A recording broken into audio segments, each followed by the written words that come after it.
火影人物吹，9分实力1分吹。Hello， 大家好，我是芝芝居。最近4代风影罗莎又有了那么一丢丢话题，懂的都懂啊。关于他实力的强弱，一直都众说纷纭。我的立场嘛，很明显了，都把他纳入这个系列了，那自然是要吹的。但吹也不是尬吹，我依旧会基于罗莎的能力去合理推论，还原他受限于剧情未能展现的真正实力。那求个一键3连，开始本期的视频吧。罗莎的能力用一句话就能概括完，就是曾用磁盾操控沙金，多次压制暴走的守鹤。先说磁盾吧，作为血迹玄阶的一种，罗莎的磁盾并非靠家族血缘传承，而是他自己学来的。可见作为一名忍者，他的天赋和才能有多出挑。继任风影后，罗莎依旧致力于钻研各领域的知识，为的就是开发新忍术，好拿去卖了补贴村子。先不说这位风影有多心酸，贩卖忍术都成了沙隐村的经济来源之一，可见罗莎开发的忍术数量得有多少啊！换言之，罗莎他又何尝不是一位忍术博士呢？回到磁盾本身，磁盾关射能使一切铁质兵器失效，使得罗莎不为任何暗器的偷袭。说具象些，就是水门的飞雷神苦无扔不过来，飞盾的镰刀取不到血，并且根据云刃的描述和博人传星系的实战表现，磁盾可以把所有碰到的东西磁化并传递，使施术者下一发带磁盾的攻击能够进行追踪。这说明了罗莎的所有攻击都不需要命中要害，只要给对手擦上磁力，后面就可以闭眼扔技能啦。可以说磁盾能大大提高战斗容错率。再来就是沙金，我之前在吹蝎的那期视频中也提到过，不管是沙子、沙铁还是沙金，它们的用法其实都是相通的。五艾罗的沙子能干的，沙铁、沙金也能干。五艾罗适用的战斗方式，3代风影、4代风影也能照搬。比如五艾罗可以乘着沙子飞，3代风影和星系用沙铁做双翅膀也能飞。五艾罗放出第3只眼，就能全程躲在沙子里战斗。那罗莎是不是也可以呢？并且沙铁沙金对比沙子只强不弱，沙铁沙金能办到的，沙子可能还得大打折扣。比如沙铁质地坚硬，用作沙铁石雨扫射时，会不会比我爱罗的沙石雨杀伤力更强？沙金密度大比较重，那沙金大藏会不会比我爱罗的沙暴大藏更难以挣脱？并且像沙金这种大范围小颗粒的忍术，只要搭配上磁盾，那是不是很容易让对方沾上磁力啊？之后随便扔技能都能打中吧。到这里大家可以开始试想一下，纲手赵美明还有火影卡卡西他们要如何战胜飞在天上躲在沙金球里用沙金 AOE 打伤害的罗莎呢？好了，接下来我们来聊聊对半输赢都无法完成的一件事，单挑并战胜尾兽。在漫画和官摄里多次提及罗莎曾凭一己之力多次制服暴走的守鹤，就已经说明了罗莎不可能只是一般的影击实力，毕竟像赵美明这种影，我是无法想象他要如何战胜守鹤。这时候肯定有人要说了，守鹤和文太5开，连尾兽域都不会，是最弱的尾兽，所以打败守鹤没什么了不起的。我只想说，守鹤的风评就是被一些粉丝自制的设定给迫害的。我们来看看守鹤的实力到底如何。这里的守鹤和文太确实纠缠了几回合，但要知道这时候我爱罗还没进入假寐状态，守鹤的能力根本发挥不出来。后面我爱罗开始假寐，守鹤的力量觉醒后，一发风盾就把文太打得鲜血四溅，连文太自己承认硬碰硬根本不是守鹤的对手，所以只能想办法叫醒我爱罗来逼守鹤退下。像这样一边倒的战斗，你说是5开？至于不会尾兽域，有没有一种可能，只是因为守鹤没机会用而已？毕竟人柱力培恩6道里没有我爱罗，守鹤没有展现的舞台。最后就是尾巴数量强弱论。剧中除了明确说了9尾是最强的尾兽外，其他尾兽谁强谁弱根本没有定论。按尾巴数量定强弱的观点，从一开始就无从考证。就单从剧情来看，守鹤的表现可比2到7尾好多啦。说完罗莎的技能，最后来说说她的实战表现吧。第一部里，罗莎穿着斗篷就被大蛇丸干掉，确实太掉价了。即便动画里改成是大蛇丸加兜加骏马吕一起干掉，试图给他挽尊，但毕竟是动画原创剧情，还是有很多人没法信服。那有没有一种可能是大蛇丸偷袭后毒杀，更或者是岸本当时并没考虑那么多，只是想借罗莎衬托出大蛇丸很强，没想过10几年后还会用到罗莎这个角色，就敷衍了事了呢？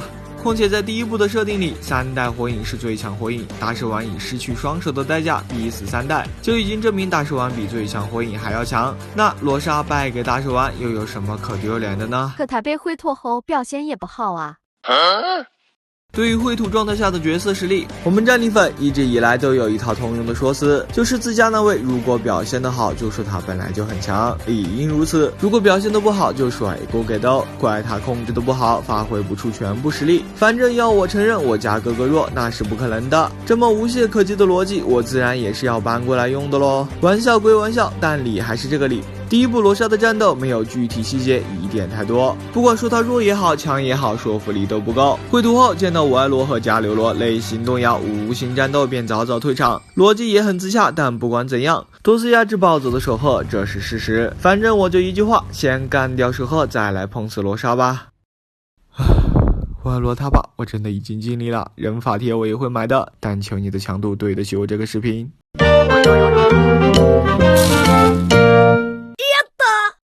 火影人物吹9分实力1分吹 Hello 大家好，我是知居。上期视频吹了一下4代风影罗莎的实力，那这期就来说说他的儿子最强风影五艾罗。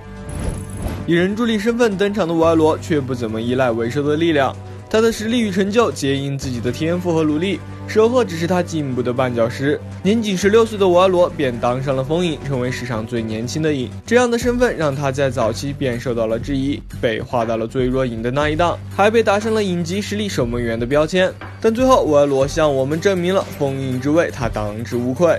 沙子是五艾罗最恐怖的武器，也是最坚实的盾牌，让五艾罗成为了一个没有短板的全能忍者。我之前有说沙子之地没有沙金沙铁坚硬，在输出方面会稍逊些，但也因如此，沙子没有沙金沙铁那么重，用起来就要省查克拉些，移动速度上也更占优势一点。中忍考试时期，沙子要跟上五门小李的速度都还有些困难，但到无影会谈时，雷影在开雷顿铠甲下的高速攻击，佐助瞬发的天照，沙子都赶得上。到了博人传，沙子的速度进化得更加惊人，连陶氏超高速的突袭都追得上。看看旁边的达鲁伊，他可是完全反应不过来哟。也正因为沙子的移动速度够快，所以在当五艾罗学会沙漠浮游，能乘坐沙子飞行后，他速度上的短板也就被填补上了。飞行带来的不仅仅是速度上的优势，也让五艾罗的打法发生了变化。早期五艾罗基本都跟靶子一样，处在原地站桩输出，还要无时无刻防御敌人的进攻。轮飞后情况就反了过来，换五艾罗风筝别人了。毕竟大部分忍者都没有飞行能力，受攻击距离限制，人数很难打中五艾罗。五艾罗只要一直保持安全距离，你就拿他没办法。相反，五艾罗却可以依靠第三只眼去锁定你的位置进行攻击。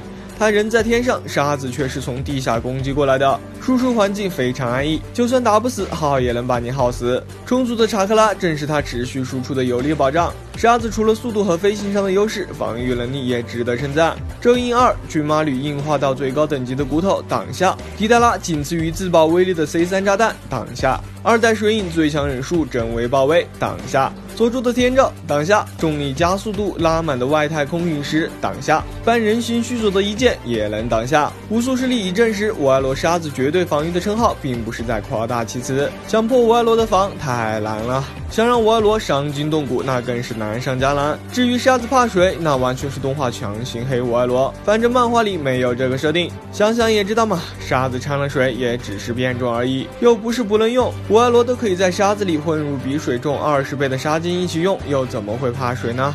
除非你的水量能达到鬼脚大爆水冲波那种规模。比起沙子的功能性，攻击反而没那么多亮眼之处，基本都是物理攻击，要么把你捏死，要么把你捂死。但强就强在五艾罗的攻击基本都是超大规模的 AOE， 很难躲。即便不能做到一击必杀，那耗你几个回合总能把你拖垮吧。反正五艾罗不缺蓝，沙子也是可以现造的，完全不慌。看看五艾罗后期的战绩，没打过的要么是像陶氏这种也能飞的，要么就是像班这种比五艾罗还能耗的，其他人嘛真没什么好怕的。沙子还有一项特别容易被忽视的能力，那就是感知。沙子的感知属于物理感知，最原始也最奏效，不会因你隐藏查克拉就感知不到你，除非你没有形体。坐在办公室的五艾罗便能轻松掌握数百米外迪达拉巴掌大的炸弹，这和佩恩的鱼虎自在之术非常类似。但是吧，有的时候为了剧情需要，五艾罗的感知能力是可以被强行下线的，比如近在咫尺的炸弹，五艾罗就感知不到。基于以上能力，你其实就能发现，想打败五艾罗其实很难。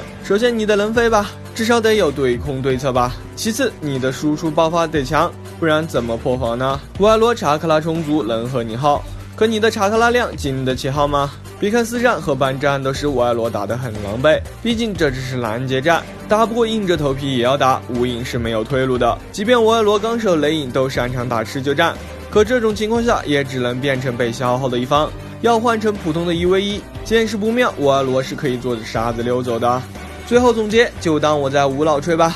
如果你的速度没有吸收了金氏的陶氏快，那就有可能被我爱罗抓住；如果你的攻击抵不过迪达拉的 C3，那就有可能被沙子挡下；如果你没有高空作战的能力，那就等着被我爱罗耗死。如果我爱罗只是普通影击实力，那你眼中的强影超影是否能强过我爱罗一大截呢？好了，本期视频就到这儿了，点个关注，我们下期再见，拜拜。